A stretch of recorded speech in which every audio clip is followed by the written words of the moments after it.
When I walk across the stage as a college graduate, it's going to be an amazing feeling knowing my life story and how dark it was.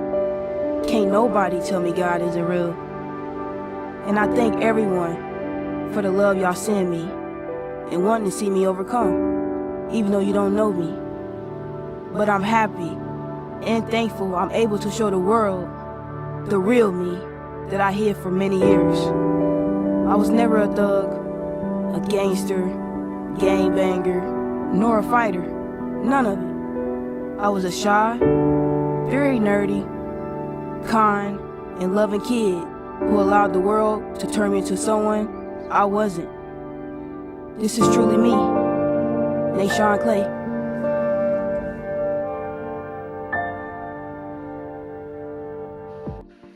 Welcome to Let's Talk Live with Martin Yu, a live podcast bringing much needed conversations to the table.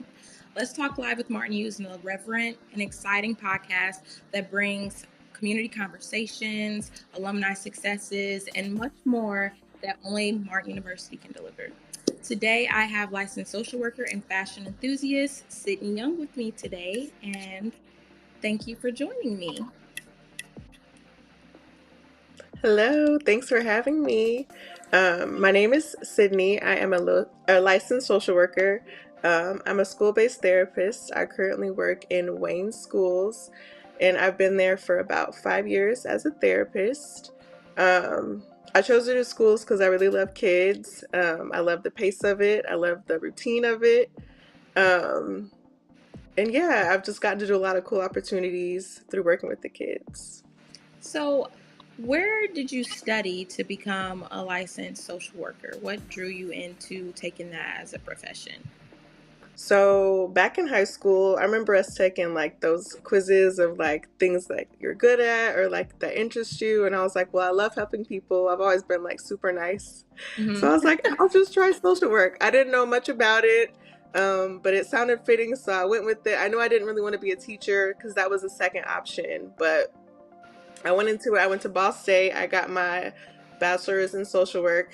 And then because I wanted to do therapy, I had to go get more schooling, so I went to IUPUI and got my master's there through their program through IU. So that's how I was able to obtain it, and I also had to take a test to become licensed in the state of Indiana.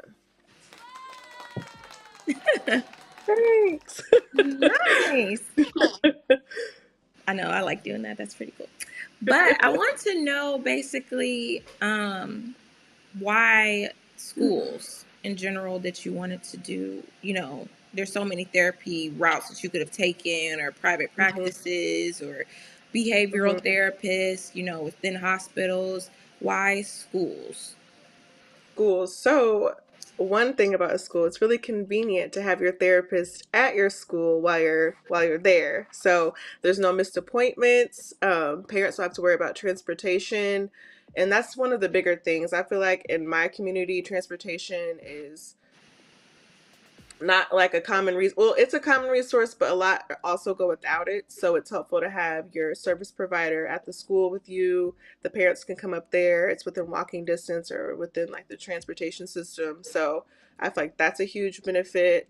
I feel like if kids are having meltdowns or need extra support within their day, or if like traumatic events happen throughout the school week, we're already there to kind of help walk them through that.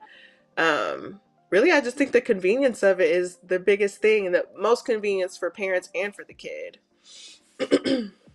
What's a common misconception that you think that a lot of people may have with school therapists and what their purpose is on campus or in the presence for their students? I'm trying to think. I feel like our community is pretty open now to the idea of it because it makes everything so much easier because we're at the school. I feel like the stigma with mental health has been like we're kind of getting away from that more. I think more people are open to having extra help or support from other people, especially for their kids if they see it fit, if their kid's really struggling. Um, so I don't really know how to answer that question because I feel like I haven't had to deal with that in quite some time. Most people are pretty open. I mean, I guess the only times that we get some pushback is if there's just some resistance to mental health services, just overall in general. That would be the biggest thing that I think I see still sometimes. Now, I know a lot of times therapy costs money or you have to have the Hmm. insurance. How does Hmm. that work with it being in school? Is there some type of payments that parents have to make for for their child to have those Hmm. type of sessions with you, or is it funded? Yes. So how it works through, I work through Cummins. So a lot of our consumers, we call them consumers, they have Medicaid. So Medicaid pays for all of their therapy services, all their skills training services. Some of our kiddos' parents also have their own private insurance, so their private insurance will cover it. However, that works. And then sometimes too, the schools have what's called contract hours, and we're able to use those hours to help kids who maybe have no insurance at all. And they can be seen like one time per week or one time per month, depending on the need. So that's typically the three ways that services are funded or how kids receive it through insurance. Nice. And what are the steps that are needed to be taken, like to cross all the ethical guidelines, if a student wants to be seen for therapy, or Hmm. and their parents aren't aware of it, or how does that go? So the teachers are usually like our biggest like segue to make that happen, and they're the ones a lot of times who are referring for the services because they're with the kid all throughout the day, maybe seeing some of the struggles that the kid's having, whether it be like academically, and a lot of times mental health does impact academics, so they're seeing that every day. So they'll either make the referral or sometimes parents can just make it if the child, I guess, expresses it. But the teachers usually are the biggest help in getting that process going, whether the child lets them know or a parent lets them know. Okay. And is the sessions during class hours? Is it after school, before school? How does that go so it's not interfering with, obviously, their education? Right. So actually, it's all through the times of the day. So from the start to the end to after school, we kind of just pick and choose good times that we're able to meet with kids. We kind of identify with each grade level teacher what times are appropriate for us to pull them out of class. So sometimes I'll do like lunches or recess time or like the special area classes, the ones that aren't as vital to miss. Sometimes we do pull during educational time, but I check first to make sure I can grab them before I take them out. So, And what's your advice to parents who may be on the fence about therapy for their children, or how it'll be, because some parents want to be involved in everything that their hmm children is doing. So therapy is a hmm really big step towards mental health, and, their idea of I'm not knowing what's going on or what's being talked about within the session. right. So what would be your advice to that? Well, at my school, we like to have the parents involved. We're only allowed to disclose so much information, but we like to have family sessions monthly, so that way, parents always in the loop. Parents can also call us weekly to touch base how they're doing. So we try to encourage parent engagement through that way. If any parent was resistant to services, I would say just give it a try because it really is beneficial for the whole family, not just the kid. But I find that parents find it to be a big support for themselves too. How is this promoted for students and parents? Because obviously you're not a teacher, so open houses you might get to meet the teacher, see where the Mhm. lockers are, see where the cafeteria is. Is there a time or slot where you can introduce yourself and what you do at the school? Yes, so we do the back to school nights too. We have our table, and because we've been in our schools for so long, luckily a lot of our parents already know, so word of mouth helps. Like a lot of the kids live in the same neighborhood, so their parents can tell other parents, "Hey, you should do Cummins. My kids does Cummins." So word of mouth has been the biggest. I also send out emails to teachers at the beginning of each school year, like, "Hey, if you're new here, these are our services. This is how you refer." And just reach out with any questions. So those are our two biggest ways. Do you all provide that for the teachers, faculty as well, like therapy sessions? We do not. We do not because they're employed through Wayne Township, so they would just go through, I guess, their employer, but just the kids and families only. And what would your goals be? I know that you enjoy being with the kids, and it sounds like you're passionate about what you do. What is your long term goal? Do you see yourself doing this for years to come, or would you like to open up a practice? Or what does Miss Sydney Young look like in about 5 years? Because we ain't gonna say 10. We'll just say 5 because we're dream chasers. Well, in 5, that's a really good question. And because I've worked at my job for 5 years, I've started to think like, dang, where do I want to go next? I do know one of my more short-term goals is to get my LCSW, which is my clinical licensure. And that kind of just allows me to be able to do more types of jobs that are out there and get paid a little bit more too, because that's important. So I mean, I still see myself working with kids. I feel like that's my most favorite setting is younger children, especially. So probably something in that, even if it still could be the schools, which it very well could be. Um, I wouldn't be mad at it. I think too, I do have a little interest in fashion and styling. So, if something were to happen with that, I could see that as being a long-term goal. And then maybe putting mental health as something that I maybe do part-time, maybe kind of switch how I do it. Just depending on how everything works out. Yeah, I like that. What would your advice be to those who are watching and have no clue about any type of mental health for their kid at school? What would be the first step that you would say that they should do to get I access to would that? I would see if there's a school social worker on site because we have our Cummins mental health services, but we also have a school social worker too that kind of helps bridge the gap for resources. So if you're a parent who's new to a school, always check to see who's the school liaison or the school social worker that can connect you to those services because 9 times out of 10 they'll be the ones that can get that started for you. Cool. Now I'm going to switch on over to the fashion, Yeah. Sydney, and all of the it girl things that you do on social media and see what drew you into doing that or what caught your eye to say, I'm kind of really good at what I do and putting that stuff on for social media. Like, is it for you? Is it like to inspire girls with Yeah. outfits?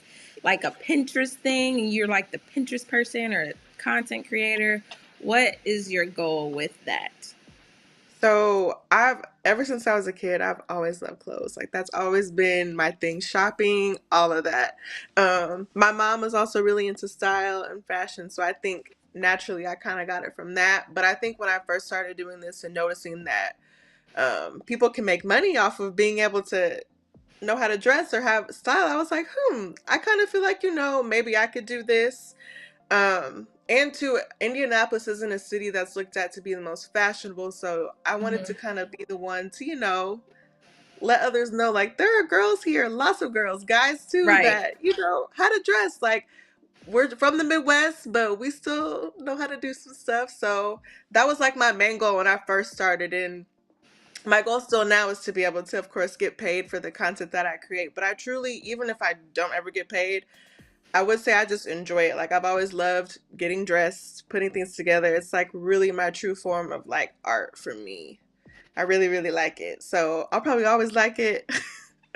So whatever happens with it, I'm open to it. So, would you be open to styling people? Is that like something you'd like to do, or is Yeah, it kind of like just I what? would say I never thought about it until people brought it to me. So I've played with the idea and I've done it here and there, just on the side, and it's gone well. So I still, to this day, think about, as maybe a little side hustle or second job doing that. I still play with the idea. I just gotta manage work and life balance first. But Mhm.